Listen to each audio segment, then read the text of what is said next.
And here's the thing, when you're in that place, when you're totally just stretched thin, the usual advice doesn't help, right? People like to say, just sleep, just rest, just have a good night's sleep, have somebody else watch your baby, right? Just take a nap. And while that advice comes from a good place, like the people that usually give that advice, they mean well, but it sometimes ticks me off, if I'm honest, because that advice, yes, it's well-meaning, it's great, but it's not relatable to a lot of us, right? Because what if you're a single parent, you are working 2 jobs, you have 2 kids to take care of, right? You don't have a social circle because you just simply don't have time to like interact with other adults because you're working all the time. You don't necessarily have anybody else to watch your baby for you. And similarly, like what if you do have that support system, but your baby just wants you? Like that was the case in my case when I had my first baby. I had a support system in place. I had my parents, I had my husband, right? But my baby just wanted me. She refused bottles, she refused pacifiers, so I had to nurse her for the first like 10 or 11 months. So I couldn't leave the house without her for longer than 2 hours at a time. And it was tough. Like I felt like I was just tied to her. So that advice, like if I would hear that advice back then, like, oh, just give your baby to somebody else, like have somebody else watch her and just I don't know, go somewhere for half a day or sleep. It didn't work for me. It wouldn't have worked for me. So it's not relatable to me. So I'm not going to give you that advice today, okay? Although, look, if you do have somebody else to watch your baby and if you do have that opportunity to actually sleep and rest and all that stuff, definitely do that because that's probably the quickest way to feeling like yourself again. But if you don't have anybody else to watch your baby, I will share some of the things that work for me, okay? All right, so let's talk about the first thing on the list, okay? And it's decluttering a tiny, tiny space.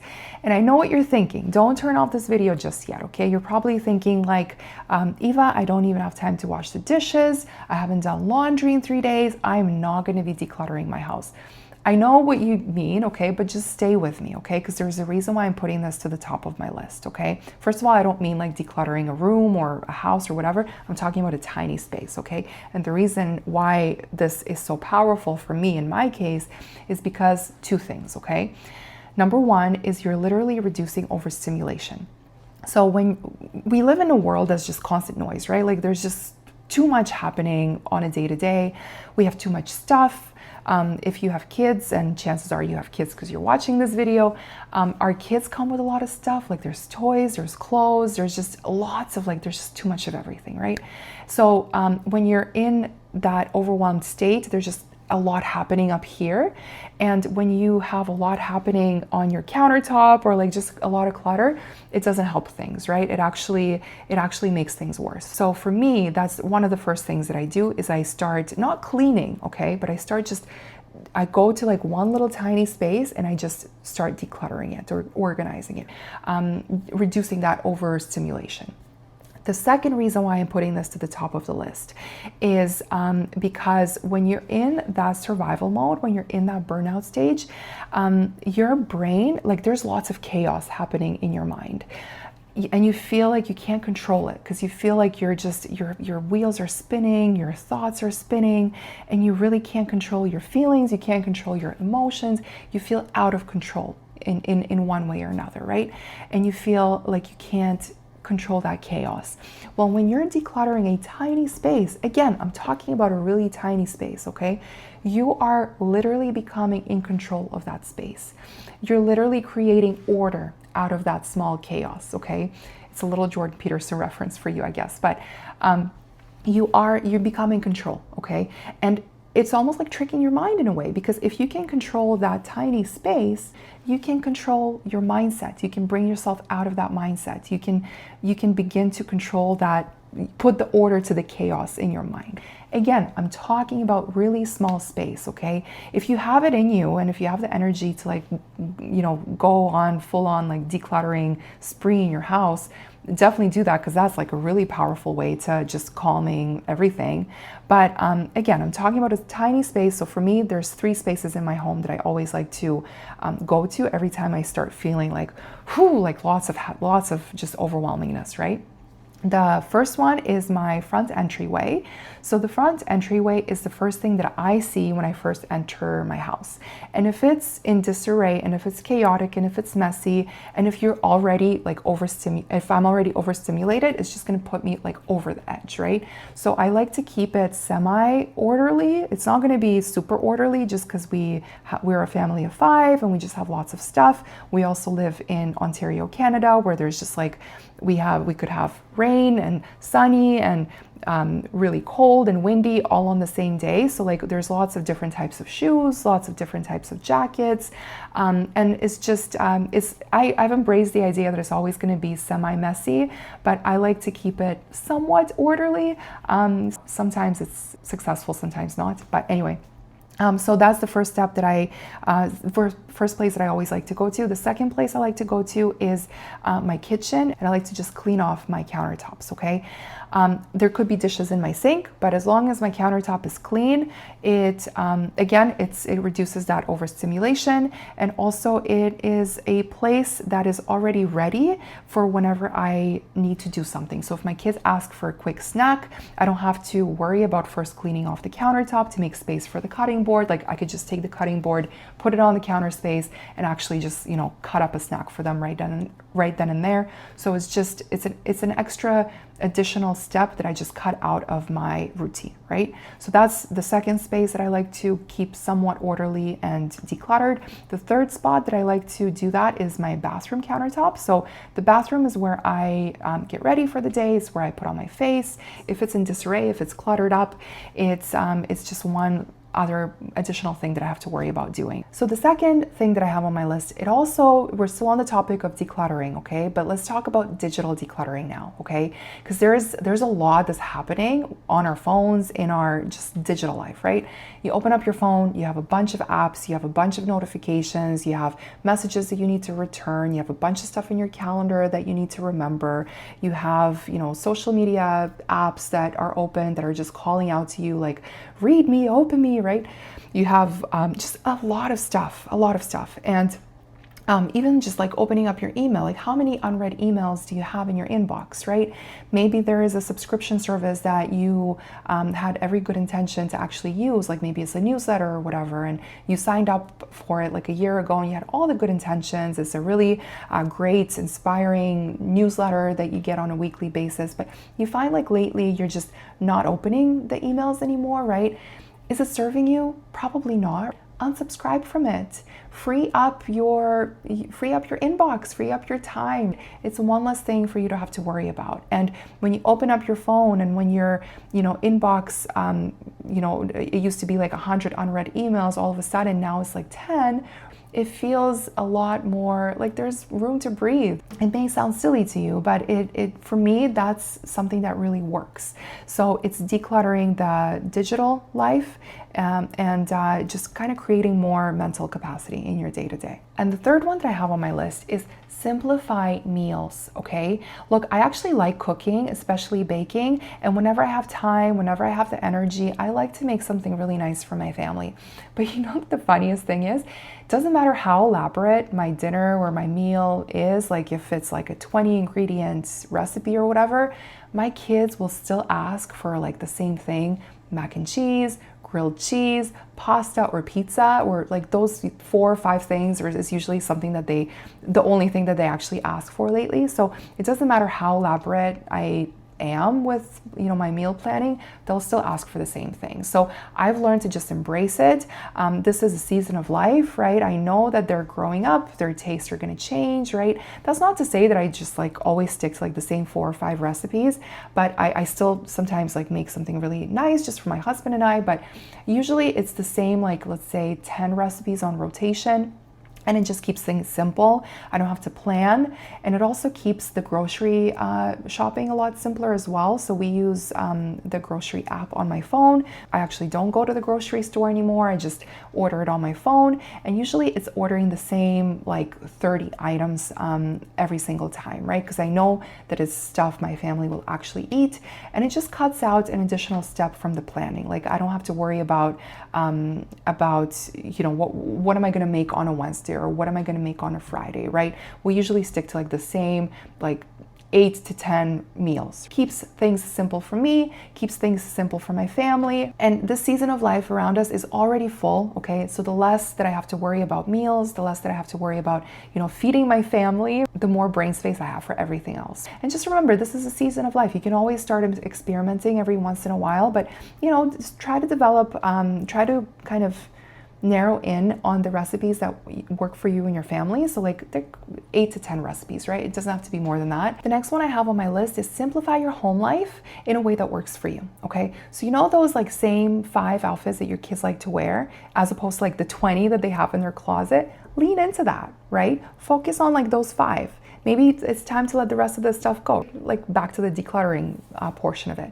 But it's more so about making things simple. If you walk into your own closet and, if you find like you're just overwhelmed with the number of options, but you really gravitate to like only 20% of the clothes, maybe just pack away the rest of the 80%. Maybe you're in the season of life, you're on maternity leave. Do you really need to keep all of your office stuff in your office clothes in your closet? Maybe just like put that to the side. Same goes for your bathroom, your makeup drawer, your everything, right? Keep things simple. The less you have to sift through, the easier it is to just get ready. So one example of this, I'll just kind of bring you up an example of what I do is, or what I did with my kids.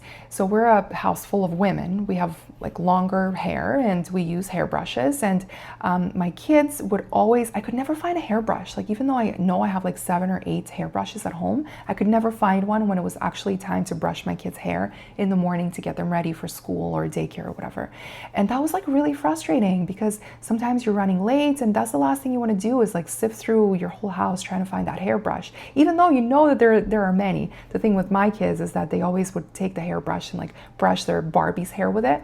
Anyway, so what I actually did, and this is completely like a little silly, and I know it's not aesthetic, and I don't care about like being aesthetic at this point in my life, I just want things practical, is I found a hairbrush, okay, with like a hole at the end, and then I thread a string through it, and then I hung it on a hook in my kid's bathroom, okay? And I know it is like probably the stupidest hack, and it looks ridiculous, but it works because every single day that I'm brushing their hair is always there. So I'm never in a situation that I have to like find a hairbrush for them. It's always in that same spot, okay? So it's again, stupid simple, but it works, all right? So think about ways that you can actually simplify your routines. Maybe like keep a cutting board on your countertop all the time instead of always like taking it from the drawer or the cupboard, right? And putting it up. So it's just like one less thing, one less friction. So the next one on my list that really helped me, especially when I'm feeling very overwhelmed, is saying a little prayer. And it may look different to you. It may be, maybe it's journaling, or maybe it's just, spending a quiet moment with yourself, right? Or just even like putting your hand on your heart and just closing your eyes and just breathing, right? For me, it's just saying a little prayer every now and then. If you're especially feeling frustrated, if I'm especially feeling overwhelmed, I just, I close my eyes and I just breathe out and I just say, please help me get through this, or please give me courage, or please give me patience. And I ask for patience a lot, sometimes multiple times throughout the day. And again, it doesn't have to be, people are different. So if that doesn't speak to you, maybe try it in a different way. Maybe open up a journal and just kind of pour out your thoughts on a journal. Maybe sit down on a couch or on your bed or even in a chair or even in a car, in a parked car, right? And just put your hands on your heart and just kind of breathe and just try to find your moment and just try to calm yourself down, right? It sometimes only takes a minute, okay? But that minute really helps ground me, okay? Another thing that really helps me, and again, it's something to do with that minute. It's something that I heard another content creator use, and I wish that I could remember who it was because it was just so powerful. And she talked about the power of bringing yourself back to your contractions, okay? So if you experience labor and if you experience contraction, you know that it only lasts for about like 15 seconds to 45 seconds, right? So in that moment when you're experiencing that contraction, it's the best thing to do to kind of ground yourself into to experience it in a less intensity is to just breathe and just know that it's going to pass. Okay, it's going to pass in 30 seconds, in 45 seconds, it's going to pass. So when I'm like really overwhelmed, and when I feel like my temperature rising and my mom rage just about to come out, sometimes all I have to do is just bring myself back to like that contraction mindset and just honestly just breathe for like 15 seconds, 20 seconds, 30 seconds, and just know that that feeling will pass. Okay, however long it takes, but it usually only takes like 45 seconds to a minute, right? But I don't know, like that was just like such an out of the box mentality, like such a strong mindset that I wish I remembered where I heard it from. I'm going to try to remember before I edit this video, and if I do remember, I will put credit where credit is due down below, because yeah, I just thought that was a really unique perspective. And the last thing that I'm going to put on my list is be mindful of social media. Okay, so there was a time not too long ago where I was just feeling very overwhelmed, and I reached for my phone because just wanted like a moment to just like mindlessly scroll through and just not have to think about stuff. And I opened up my phone app, and I think it was on Facebook, and there was an account that I really like to follow, because there's the lady who runs it. She basically puts like a lot of really great ideas on toddler play, right? Like playing with your toddlers, engaging your toddlers in like outdoor activities. And I usually really love all the content that content creator provides. It's usually like really inspiring stuff. Well, that morning I was really just overwhelmed, just like really not feeling good about things, right? And I opened up the app, and that's the post that I see, and honestly, it was a very inspiring post. It was very wholesome. I think her kids were like playing outside. They were laughing and learning about clouds and nature, and just like it was very wholesome and it was very beautiful. But in that moment, it made me feel awful, right? It made me feel awful. And not because she did anything wrong. Like, it was a wonderful post, but it was just a reminder that like somebody was doing more with their kids than I was in that moment. And instead of like grounding myself and instead of feeling better, I actually felt worse, right? And so I learned not to do that. Like, every time I now feel overwhelmed, I know that sometimes just opening up my phone may make me feel even worse. So now when I feel overwhelmed and when I feel that drain creeping in, I try to ask myself 3 questions before I reach for my phone, okay? Am I looking for connection? Am I looking to be inspired? Or am I just reaching for my phone to zone out and to not have to worry about, to not have to think about other stuff that's happening in my life right now?